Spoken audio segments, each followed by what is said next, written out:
क्या तुम्हें अपनी मृत्यु का अफसोस होगा?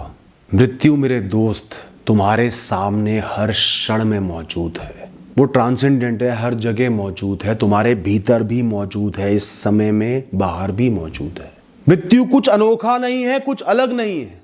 हर क्षण में अनगिनत जीव मृत्यु को प्राप्त हो रहे हैं, तुम्हारे शरीर के भीतर, शरीर के ऊपर और शरीर के बाहर भी।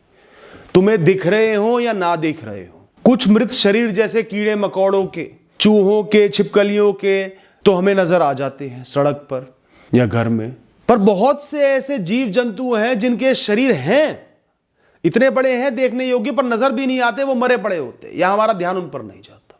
पर जहां जीवन है वहीं मृत्यु है। तुम इन दोनों को अलग कर ही नहीं सकते, ये एक ही यूनिट है। कोई बड़ा शरीर, बड़ा जीव हो सकता है धीरे धीरे मृत्यु की तरफ आगे बढ़ रहा हो, पर वो जीव अपने आप में कुछ नहीं है। वो अनगिनत छोटे छोटे नन्हे जीवों से बना हुआ है, जीवाणुओं से बना हुआ है, जो हर क्षण में मर भी रहे हैं, पैदा भी हो रहे हैं, अपने कर्म कर रहे हैं। और वो छोटे छोटे जीव और कीटाणु भी अनगिनत जीवाणुओं के बने हुए हैं, जो जीवित हैं, जो और कम समय में मर रहे हैं। तो तुम मृत्यु को अलग, बुरा, अंत की तरह दूर क्यों देख रहे हो? मृत्यु उतनी ही जीवित है जितने तुम आज जीवित हो, इस क्षण में जीवित। इसको अलग हटा देते हैं तो मृत्यु का मतलब क्या है? मृत्यु का मतलब है एक नई शुरुआत, पुराने पन्ने को बंद करना, नए पन्ने को खोलना। तो जीवन में कोई भी बदलाव जो आता है, जो मौजूदा परिस्थितियों को, सहूलियतों को, विषय को पीछे ले जाता है, नए विषयों को आगे लाता है, नई परिस्थिति को आगे लाता है, वो अपने आप में ही मृत्यु ही तो है। तो जीवन, मृत्यु सिर्फ शरीर के मरने से नहीं होता, विषयों के बदलने से होता है, नई शुरुआत से होता है। इसी जीवन में तुम असंख्य बार मृत हो जाते हो, फिर नए जीवन को प्राप्त होते हो। और फिर एक दिन जब इस शरीर की मृत्यु हो जाती है, तब भी कुछ खास नहीं होता, तब भी वही हो रहा होता है, तब भी पुराने विषयों का अंत हो रहा है एक लार्जर स्केल पे, और नए विषयों की शुरुआत होनी है। तो मृत तो तुम हर साल ही हो रहे हो, हर बदलते समय के साथ ही हो रहे हो, फिर नया जन्म हो रहा है। बचपन से जवानी तक तुम बिल्कुल बदल जाते हो, एक नया इंसान बन जाते हो, फिर जवानी से बुढ़ापे तक बिल्कुल नया इंसान बन जाते हो, फिर बुढ़ापे के बाद भी कुछ नया हो जाता है, पुराने का अंत हो जाता है। नए इंसान में नई सोच, नए ख्याल, जीवन जीने का नया तरीका, नए विषय, नए लोग होते हैं।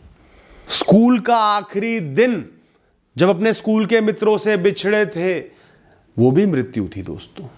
सालों साल एक तरीके का जीवन जिया, एक जगह पर जिया, पूरे दिन एक जगह पर मौजूद रहे, उन्हीं विषयों में फंसे रहे, लगभग उन्हीं दोस्तों में फंसे रहे, उन सबको एकदम से त्याग दिया, वो भी छोटी सी उम्र में। अब एक नए जीवन की शुरुआत होनी है, बहुत बड़े बड़े बदलावों को झेलना है, तो वो भी मृत्यु हुई थी। तो यहां मृत्यु का मतलब है तुम्हारा एक नया जन्म, एक नए चरित्र का, नए इंसान का जन्म। और मुझे इस सत्य का कैसे बोध हुआ? कुछ साल पुरानी बात है, मेरे नाना जी थे, उनकी कंडीशन बहुत सीरियस थी। पता था कि अब ज्यादा समय बच नहीं सकते, और उस समय तो ये भी पता था कि सुबह तक का भी नहीं पता। वो घर पे थे, मैं उनके साथ ही रुका हुआ था। वो और नानी एक कमरे में थे, मैं ड्राइंग रूम में सो रहा था, सो नहीं पा रहा था, जगा हुआ था। चिंता थी कि सुबह वो उठेंगे, सुबह क्या होगा, बच पाएंगे, कितने दिन और निकाल पाएंगे। तो मैं ड्राइंग रूम में नहीं सोया, मैं उनके कमरे के बाहर का जो कॉरिडोर होता है, जो जगह होती है, चौक होता है, वहां पे घूमता रहा। देर रात, या समझो सुबह होने वाली थी।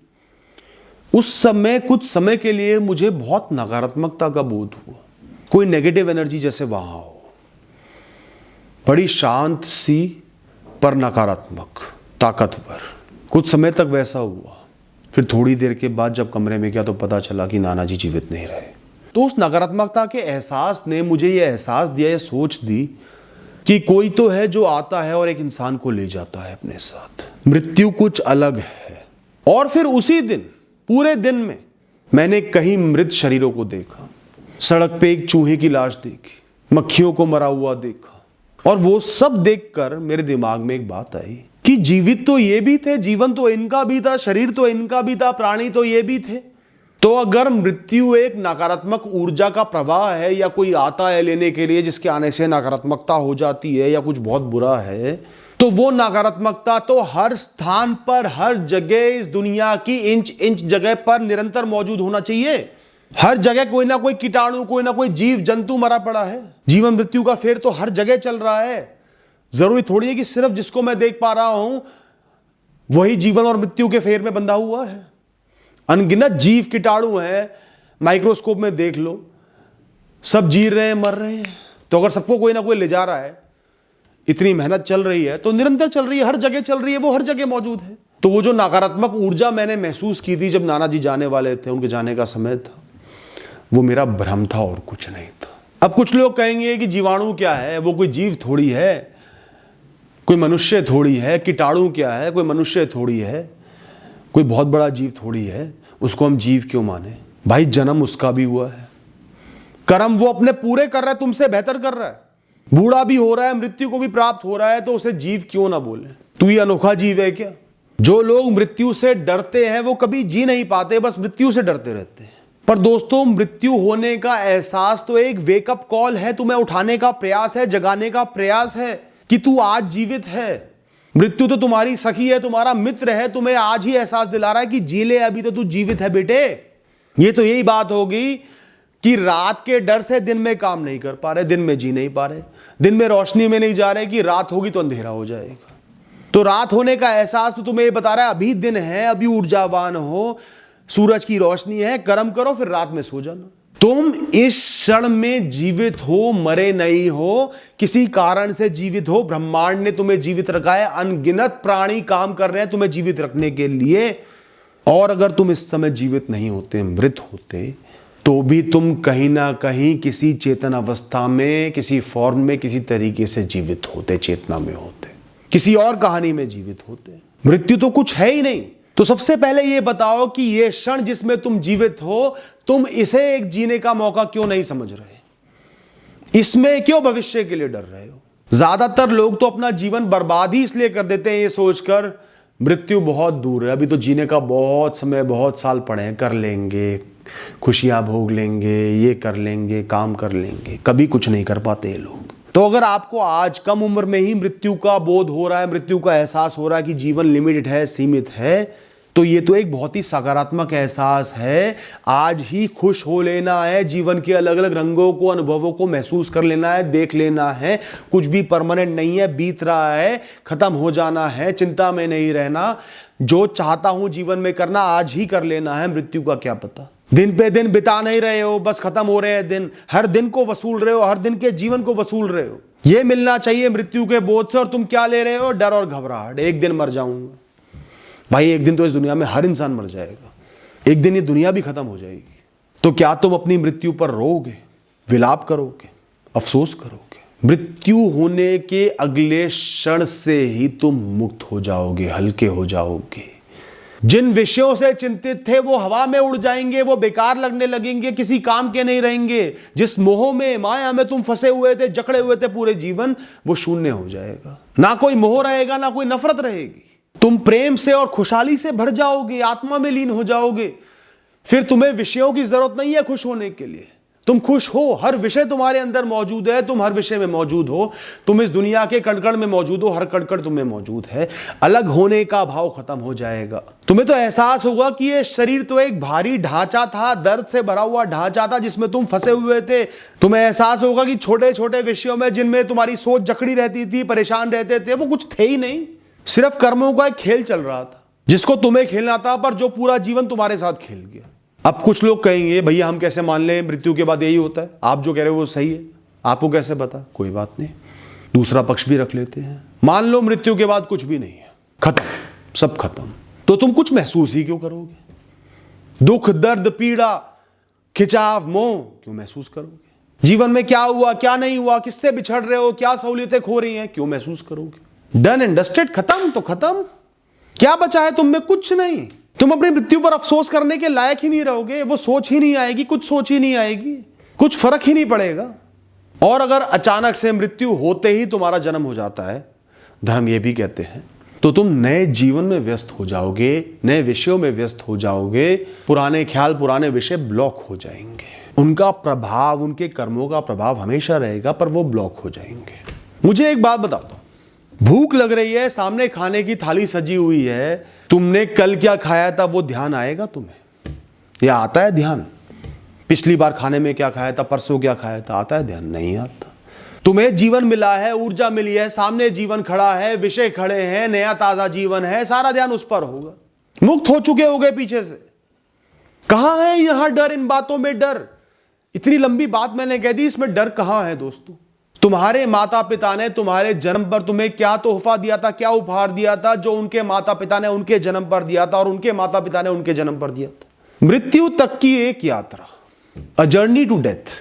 ये दुनिया सिर्फ एक थिएटर है, एक रंगमंच है, जहां एक्टर आते हैं एक किरदार निभाने के लिए, फिर किरदार निभाते हैं, अच्छा निभाए, बुरा निभाए, अच्छी एक्टिंग करे, बुरी एक्टिंग करे, शुरू में बुरी एक्टिंग करे, बाद में अच्छी कर ले, शुरू में अच्छी एक्टिंग करे, बाद में बुरी कर ले, उसके बाद पर्दे गिर जाते, अंधेरा हो जाता है, वो एक्टर वापस चले जाता है नए किरदार की तैयारी करने। कैरेक्टर तो खत्म हो गया उस समय के लिए, जो किरदार निभाया जा रहा था वो तो मृत हो गया, वो खत्म हो गया, पर वो एक्टर तो नए किरदार की तैयारी करेगा ना। एक बार एक फिल्म में एक्टिंग करने वाला एक्टर नहीं होता, निरंतर एक्टिंग करने वाला एक्टर होता है, अलग अलग किरदार निभाने वाला एक्टर होता है।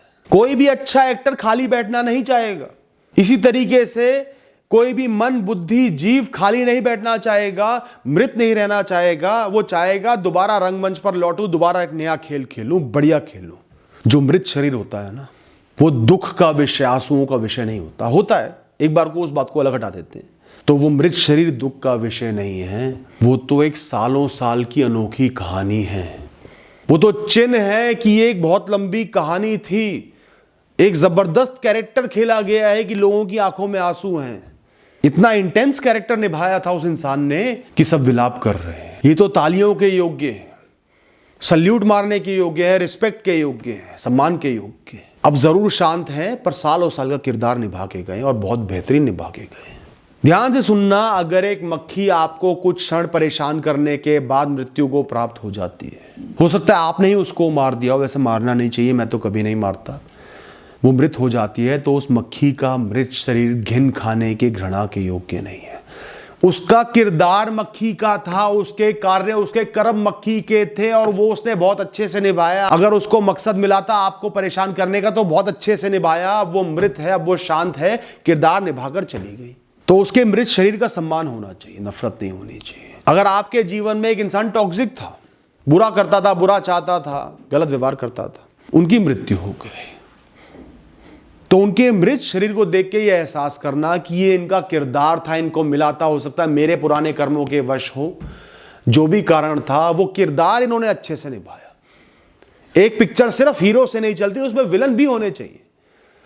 तो वो किरदार इन्होंने अच्छे से निभाया, मुझे इनके शरीर से कोई नफरत नहीं है। तो ये तो एक बहुत बेहतरीन एक्टर थे जिनको विलन का रोल मिला, वो रोल निभाया और अब चले गए। शरीर से कोई बैर नहीं है, उनसे अब कोई बैर नहीं रहा, उनकी मृत्यु के साथ बैर भी खत्म। आप आर्मी से सीखो ना, हमारी आर्मी से सीखो। बहुत बड़े बड़े गहरे युद्ध होते हैं, गहन युद्ध होते हैं, अपने जवान मरते हैं, दुश्मन के जवान मरते हैं, गोलीबारी होती है, लड़ते हुए कोई रहम नहीं खाया जाता।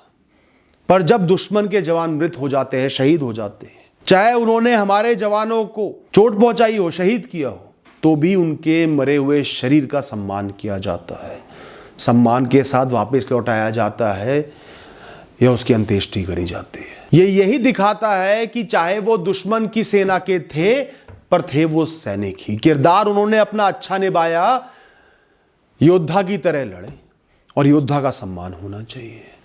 अब उनके शरीर से कोई बैर नहीं है, बैर पहले भी नहीं था, किसी कारण से युद्ध हुआ था, युद्ध में दोनों लड़े, युद्ध का कर्म हमें सौंपा गया था, हमने करा, अब उनकी मृत्यु हो गई, वो भी मुक्त हैं, उनसे मुझे कोई बैर नहीं, मैं भी मुक्त हूं, उनके शरीर का सम्मान करूंगा एक सच्चे योद्धा की तरह। आज इस क्षण में, इस समय में तुम जीवित हो, एक प्ले चल रहा है, एक मूवी चल रही है, बड़ी इंटेंस है, उसमें जीवित हो, एक कैरेक्टर आपको दिया गया है, एक जबरदस्त रोल आपको प्ले करना है, तो उसको जोश और ऊर्जा के साथ प्ले करो, जुनून के साथ उसको प्ले करो। कैसा एक जटिल सीन चल रहा हो, तुम तो एक बेहतरीन एक्टर हो ना, परफॉर्म करो।